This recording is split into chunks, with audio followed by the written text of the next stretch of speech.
महाराष्ट्रातील सर्वाधिक प्रसिद्ध 10 किल्ले. महाराष्ट्र राज्याचा अभिमान आहे तेथील किल्ले. महाराष्ट्रातील किल्ले हे बहुतांश पश्चिम घाट किंवा सह्याद्रीच्या पर्वतरांगांमध्ये आहेत. यांपैकी बरेचसे किल्ले आजही त्यांचं सौंदर्य राखून आहेत. महाराष्ट्राचे कुलदैवत छत्रपती शिवाजी महाराजांनी महाराष्ट्रात जन्म घेऊन हिंदवी स्वराज्याची स्थापना केली. स्वराज्य निर्माण करत असताना छत्रपती शिवाजी महाराजांनी अनेक गड किल्ले बांधले, बरेच किल्ले जिंकून घेतले तर काहींची डागडुजी करून घेतली. हे सर्व किल्ले त्यांच्या निसर्ग सौंदर्य आणि आल्हाददायक वातावरणासाठी प्रसिद्ध आहेत. चला तर जाणून घेऊया महाराष्ट्रातील प्रसिद्ध 10 किल्ले. नंबर 10, तोरणा किल्ला. पूर्वी प्रचंडगड अशा नावाने ओळखला जाणाऱ्या या किल्ल्याला तोरणा असे नाव देण्यात आले. हा किल्ला पुणे जिल्ह्यात आहे. किल्ल्याच्या प्रचंड आकारामुळे त्याचे नाव प्रचंडगड असे देण्यात आले. छत्रपती शिवाजी महाराजांनी वयाच्या अवघ्या 16व्या वर्षी 1646 मध्ये हा किल्ला जिंकून स्वराज्याचे तोरण बांधले होते. नंबर 9, विजयदुर्ग किल्ला. 1653 साली झालेल्या लढाईत छत्रपती शिवाजी महाराजांनी विजापूरच्या आदिलशहाकडून हा किल्ला जिंकून घेतला आणि त्याचे नामकरण केले. विजयदुर्ग या किल्ल्याचे मूळ नाव हे घेरिया असे होते. नंबर 8, दौलताबाद किल्ला. दौलताबाद किल्ल्याला देवगिरी किल्ला असेही म्हणतात. छत्रपती संभाजीनगर पासून हा किल्ला 16 किलोमीटर अंतरावर आहे. हा किल्ला एक अभेद्य किल्ला म्हणून ओळखला जातो. 9व्या शतकात राजा भिल्लमा यांनी हा किल्ला बांधला आहे. किल्ल्याच्या चारही बाजूंनी खोल खंदक आहे आणि या किल्ल्यावर जाण्यासाठी एकच मार्ग आहे. खंडकात पाणी असायचे आणि त्यात मगर, साप असे प्राणी असायचे. जर किल्ल्यावर जाण्याचा मार्ग बंद झाला तर या किल्ल्यावर कोणालाही पाय ठेवता येत नाही. मोहम्मद तुगलक याने राजधानी दिल्लीहून देवगिरीला हलवली होती, म्हणून त्याला वेडा तुगलक असे म्हणतात. तुगलकी कारभार हा शब्द पुढे यावरूनच आला आहे. या किल्ल्यावर देशातील 2ऱ्या क्रमांकाची सर्वात मोठी गेंडा तोफही आहे. नंबर 7, सिंधुदुर्ग किल्ला. छत्रपती शिवाजी महाराजांनी स्वराज्य रक्षणासाठी जे किल्ले बांधले त्यातील हा एक महत्त्वाचा किल्ला आहे. ब्रिटिशांच्या सागरी भागांवर वाढणारे वर्चस्व रोखण्यासाठी महाराजांनी हा किल्ला बांधला होता. हा किल्ला पुणे शहरापासून 400 किलोमीटर अंतरावर आहे. छत्रपती शिवाजी महाराजांच्या काळात या किल्ल्याला फार महत्त्व होते. या किल्ल्याचे क्षेत्र कुर्टे बेटावर 48 एकरावर पसरलेले आहे. मुख्य म्हणजे या किल्ल्यावर गोड्या पाण्याच्या 3 विहिरी आहेत.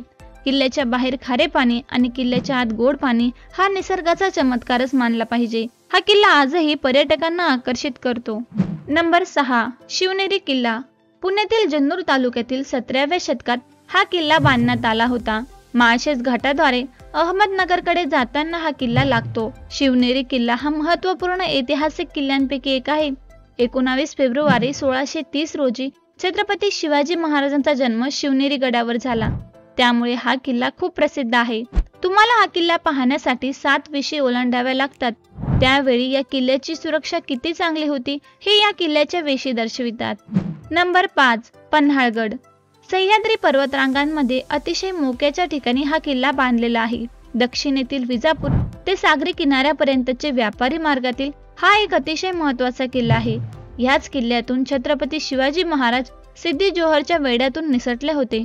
बाजीप्रभू देशपांडे यांच्या मावळ्यांनी मुघलांना इथेच रोखून धरले होते.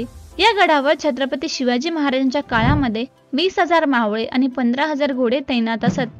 सह्याद्रीच्या डोंगर रांगांवर असणारा हा पन्हाळगड दख्खन पठारावरील सर्वात मोठा गड आहे.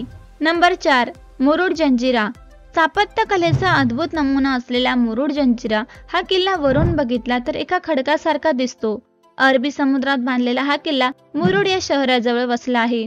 मुंबई पासून हे अंतर सुमारे 103 किलोमीटर आहे. मुरुड जंजिरा हा एक अभेद्य सागरी किल्ला आहे. राजापुरी जेट्टीवरून या किल्ल्यासाठी बोटीने आत जाता येते. हे देखील चांगले पर्यटन स्थळ केंद्र आहे. नंबर 3, सिंहगड. सिंहगड या किल्ल्याचे नाव पूर्वी कोंढाणा होते, पण 1670 साली तान्हाजी यांनी अत्यंत शिताफीने हा किल्ला सर केला, पण त्यात त्यांना वीरमरण आले. गड आला पण सिंह गेला अशा शब्दात आपल्या भावना व्यक्त करताना छत्रपती शिवाजी महाराजांनी या किल्ल्याचे सिंहगड असे नामकरण केले. समुद्र सपाटीपासून हा किल्ला 4400 फूट उंचीवर असून सह्याद्रीच्या पूर्व शाखेत विस्तीर्ण पसरलेल्या भुवलेश्वरांच्या रांगांमध्ये हा किल्ला आहे. नंबर 2, प्रतापगड. सातारा जिल्ह्यात वसलेला या किल्ल्याचे वेगळेच महत्त्व आहे. छत्रपती शिवाजी महाराजांनी बलाढ्य अशा अफजल खानाचा कोथळा याच गडाच्या पायथ्याशी फाडला. अतिशय वैशिष्ट्यपूर्ण पद्धतीने बांधलेल्या या किल्ल्यावर महाराजांचे बराच काळ वास्तव्य होते. हा किल्ला अतिशय लोकप्रिय पर्यटन केंद्र बनला आहे. प्रतापगडावर शिवकालीन रीतीनुसार आजही गडाचा दरवाजा सूर्योदय होण्याच्या अगोदर उघडले जातात आणि सूर्यास्तानंतर बंद केले जातात। जर तुम्ही कधी वरून प्रतापगडाची सुंदरता बघितली तर प्रतापगड एका फुलपाखराच्या आकाराचा दिसतो। नंबर 1, रायगड किल्ला। रायगड हा किल्ला रायगड जिल्ह्यातील महाडजवळ वसलेला किल्ला आहे। पूर्वी याचे नाव रायरी असे होते। अत्यंत दाट जंगलात आणि पर्वत रांगेत वसलेला हा किल्ला आहे। जावळीचे सरदार चंद्ररावजी मोरे यांनी हा किल्ला बांधला। छत्रपती शिवाजी महाराजांनी 1674 मध्ये हा किल्ला जिंकून त्याला आपली राजधानी बनवले आणि ह्याच किल्ल्यावर महाराजांचा छत्रपती म्हणून राज्याभिषेक झाला आणि हिंदवी स्वराज्य खऱ्या अर्थानं अस्तित्वात आले। रायगड या किल्ल्यावर जाण्यासाठी जवळजवळ 1400 पायऱ्या आहेत। रायगड हा किल्ला भारतातील सर्वात लोकप्रिय किल्ल्यांपैकी एक आहे। तर मित्रांनो, हे होते महाराष्ट्रातील सर्वाधिक प्रसिद्ध 10 किल्ले। मित्रांनो, तुम्ही यापैकी कोणत्या कोणत्या किल्ल्यांना भेट दिली आहे हे नक्कीच आम्हाला कमेंट करून सांगा। व्हिडिओ आवडला असेल तर व्हिडिओला लाईक करा, शेअर करा आणि अशाच मनोरंजक आणि इन्फॉर्मेटिव्ह व्हिडिओसाठी आपल्या चॅनलला नक्की सबस्क्राईब करा।